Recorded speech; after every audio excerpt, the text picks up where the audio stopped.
36 घंटे के अंदर मोदी ने पता लगा लिया 300 लोगों की मौत का गुनहगार। लिस्ट हुई तैयार, अब जल्द होगा एक्शन। मोदी के आदेश से मच गया बवाल। कौन है जिसकी लापरवाही से हुआ सदी का सबसे बड़ा रेल हादसा? बालासोर रेल हादसे पर हो गया सबसे बड़ा खुलासा। दोनों ट्रेन के ड्राइवरों ने पहली बार बताई हादसे की वजह। विपक्ष की राजनीति के बीच मोदी ने वो कर दिखाया जो आज तक कोई नहीं कर पाया। मोदी के 3 सेनापतियों ने संभाला मोर्चा। 3 दिन से दिल्ली नहीं, घटना स्थल पर दिन रात डटे हैं रेल मंत्री। मोदी भी फोन पर ले रहे पल पल की अपडेट। अब होगा सबसे बड़ा एक्शन। सबसे बड़े रेल हादसे पर सबसे तेज रेस्क्यू, 2 दिन में गुनहगारों की लिस्ट तैयार। रेल मंत्री ने बता दिया कौन है हादसे का जिम्मेदार। जल्द पटरी पर लौटेगी जिंदगी।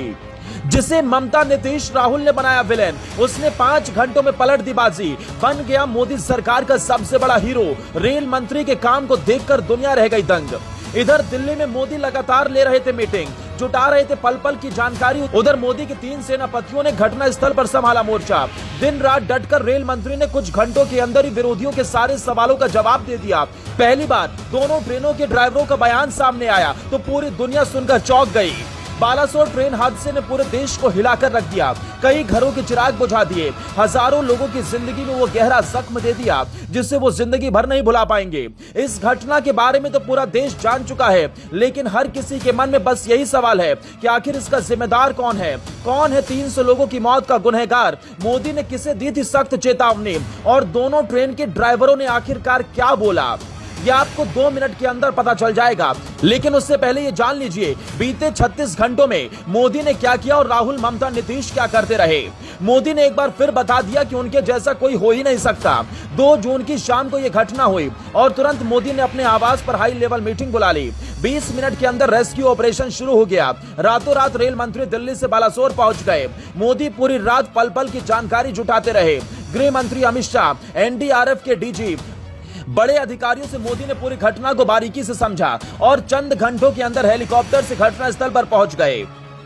वहां उन्होंने घायलों का हालचाल जाना, रेस्क्यू में जुटे जवानों का हौसला बढ़ाया और मौके से स्वास्थ्य मंत्री और कैबिनेट सचिव को फोन लगाकर घायलों को बेहतर इलाज पहुंचाने का आदेश दिया। लेकिन इन सब के बीच जिस पर सबसे ज्यादा उंगली उठी, जिसके इस्तीफे की विपक्ष ने मांग की, वो दिन रात मौके पर डटकर अपने सामने जल्द से जल्द स्थिति को सामान्य कराने में जुटा रहा। दुनिया के सबसे बड़े लोकतंत्र के सबसे बड़े विभागों में से एक रेल विभाग के मंत्री दिन रात घटना स्थल पर मौजूद हैं और इसी का परिणाम है कि 36 घंटे के अंदर रेलवे ने हादसों के जिम्मेदारों का पता लगा लिया। 24 घंटे के अंदर रेस्क्यू ऑपरेशन को खत्म कर दिया और अब अगले 36 घंटे में वापस रूट पर बहाली का काम भी हो जाएगा।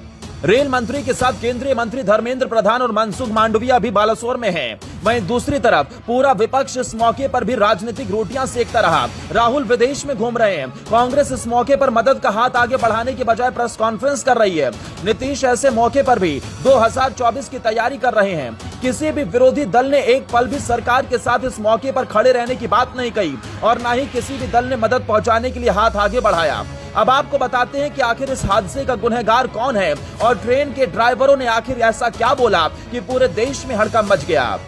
रेल मंत्री ने बताया कि घटना की असली वजह इलेक्ट्रॉनिक इंटरलॉकिंग में बदलाव रही। साथ ही उन्होंने बताया कि इसके लिए जो भी जिम्मेदार थे उनकी पहचान की जा चुकी है। वहीं रेलवे बोर्ड ने प्रेस कॉन्फ्रेंस कर बताया कि कोरोमंडल एक्सप्रेस के ड्राइवर को ग्रीन सिग्नल मिला था, जिसकी जानकारी उन्होंने खुद दी, जिसके बाद वो 128 किलोमीटर की रफ्तार से आगे बढ़ गए।